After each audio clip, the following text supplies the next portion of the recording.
Panibagong araw, panibagong sigla naman sa buhay ko. Charot! Ngayon ngang umaga, ang pinakauna ko nga gawain ay ihatid yung aking mga anak sa kanilang school. Kaya nga, dali-dali na kaming umalis dahil malilate na sila sa kanilang pagpasok.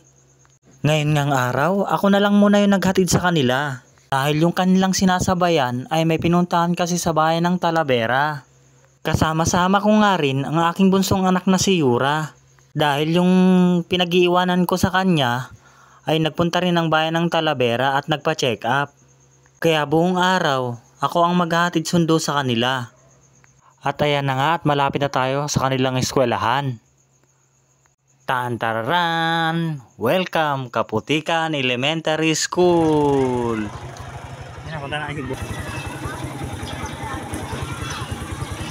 Pagka-uwi nga namin, ito naman yung aking pangalawang gawain. Sinisimulan ko na ang paglilinis sa ating munting bakuran.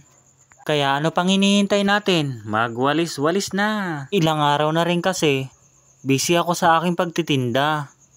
Ilang araw na rin kasi ay malapit na naman ang mga due date ng aming mga bills dito sa aming bahay. At ilang linggo na lang din, malapit na naman ang due date ng aking motor na si SJ. Kaya kailangan talagang sipagan araw-araw. Alam mo na, habang nagwawalis nga tayo dito sa ating paligid, kasabay na nga rin yung pag-aalaga dun sa aking bunsong anak na si Yura. Kaya buti na lang talaga, napakabait ng aking bunsong anak na si Yura. Ayan na nga at matatapos na nga tayo dun sa ating pagwawalis. Iniipon-ipon ko na nga at dadakutin ko na nga ito ng aking daladalang daspan. Lumapit nga si Yura dun sa aking mga dinadakot na dahon. May nakita daw siyang bunga. Dali-dali ko na nga siyang nilapitan. Bunga pala ng paper tree. Gagawin niya daw itong laruan. Mga hindi ko nga nadakot ng daspan, wawalisin ko na nga lang papunta doon sa may basurahan. Yan nga pala yung aking alagang aso na si Peggy. Mapaglaro nga yan pag kami ay lumalapit sa kanya. Kaya ayan, malapit na ako sa kanya, mapaglaro na. Siya din ang gwardiya namin sa gabi. Kaya pag hindi kilala yung pumapasok dito sa aming bakuran, nangagat po yan. Ito na nga tapos na nga tayo sa ating pagwawalis. At ito na nga ang resulta. Linis na ay.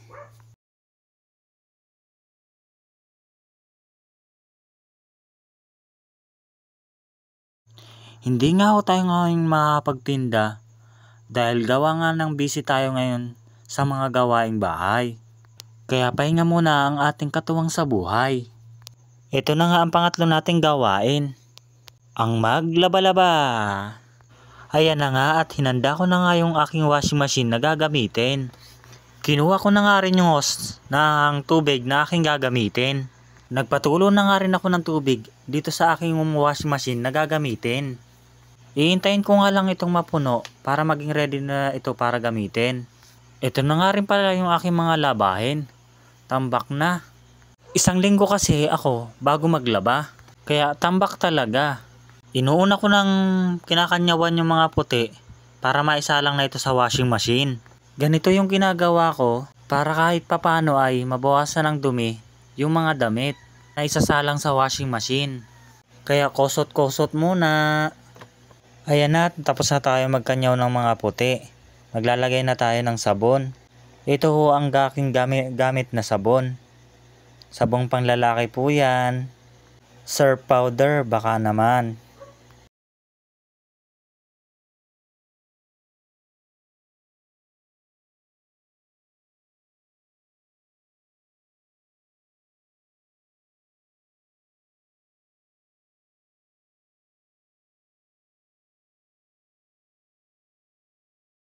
Ayan ho.